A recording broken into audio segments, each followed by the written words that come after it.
ജലത്തിൽ മുങ്ങിത്താഴാൻ തുടങ്ങിയപ്പോൾ യേശു കൈനീട്ടി പത്രോസിനെ പിടിച്ചുകൊണ്ട് ചോദിക്കുന്ന ചോദ്യമുണ്ട്. അല്പവിശ്വാസി, നീ സംശയിച്ചതെന്ത്? സംശയത്തെ ആരോഗ്യപരമായ മനോഭാവമായി പരിഗണിക്കുന്നതിൽ തെറ്റില്ല.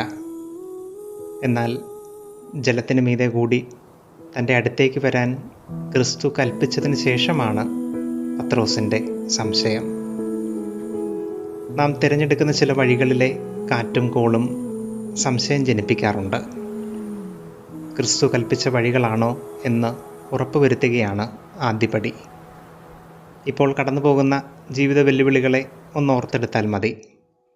ഈ വഴികളെ ഞാൻ പൂർത്തീകരിക്കുമോ എന്ന സംശയം ഉണരുമ്പോൾ ക്രിസ്തു കൽപ്പിച്ച വഴികളാണെങ്കിൽ അവിടുന്ന് ഒരു കയ്യകലത്തിൽ ഉണ്ടാകും എന്ന ബോധ്യത്തിൽ മുന്നോട്ടു പോകാം.